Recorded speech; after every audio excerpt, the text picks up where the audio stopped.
Shalom saudara yang dikasihi Tuhan. Hari ini saya ingin mengajak saudara belajar tentang konsep hidup dalam kelimpahan atau hidup di dalam pemeliharaan Tuhan.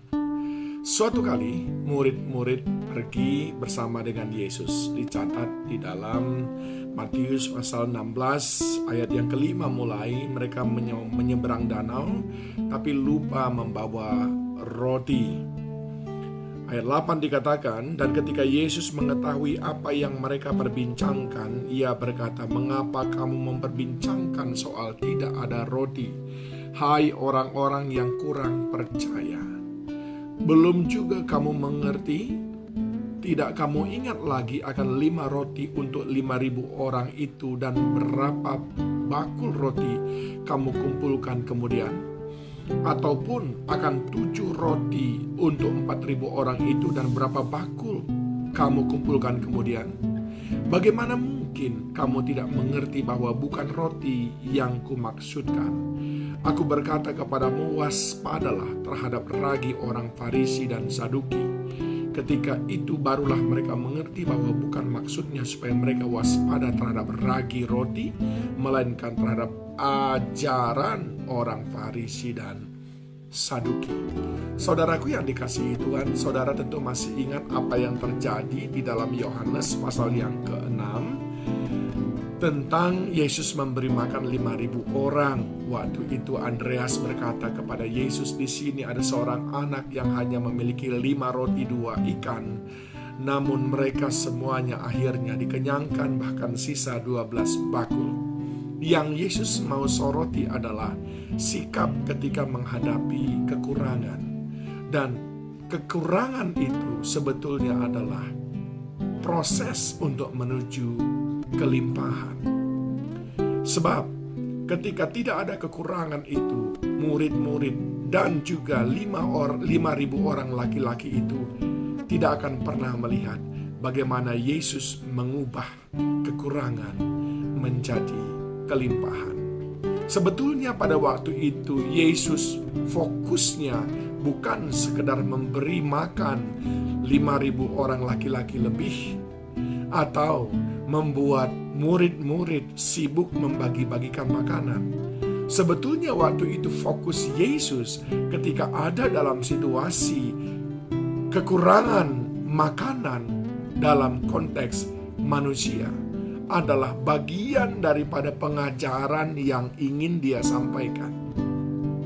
Supaya murid-murid mengalami pembaharuan akal budinya, supaya murid-murid memahami konsep Allah bekerja, yaitu Dia Tuhan yang mampu membuat dari yang tidak ada menjadi ada, dari yang sedikit menjadi banyak, dari yang sakit menjadi sembuh, dari yang miskin menjadi kaya, dari yang rusak menjadi diperbaiki dan dibetulkan. Sebetulnya itu yang Yesus ingin demonstrasikan kepada mereka, supaya iman mereka tumbuh kepada Tuhan Yesus. Tetapi sayangnya murid-murid belum menangkap dengan baik. Itu sebabnya Yesus berkata kepada mereka, "Engkau ini sungguh sangat-sangat tertanam dengan ajaran-ajaran orang Farisi dan orang Saduki. Mengertilah tentang apa yang aku ajarkan kepadamu ketika aku memberi makan 5.000 orang lebih." Maksudnya bukan sekedar supaya mereka semuanya tidak protes, supaya tidak terjadi huru-hara, tapi maksud keadaan itu aku izinkan supaya engkau melihat kuasaku dinyatakan, supaya imanmu bertumbuh.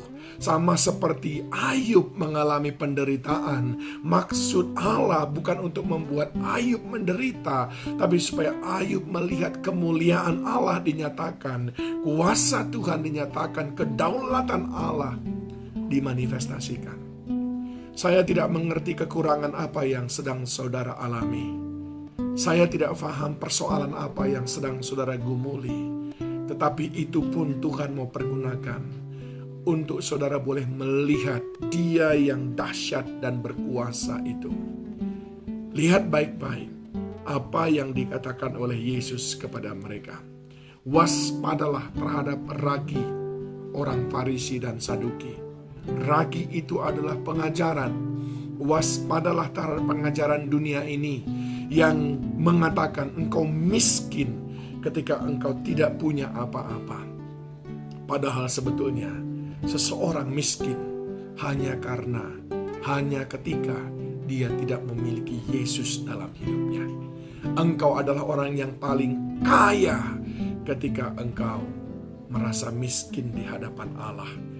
Merasa engkau bukan orang yang layak, orang yang kudus, sehingga engkau dengan kekaguman memandang kepada Dia dan berharap kepada pertolongannya senantiasa.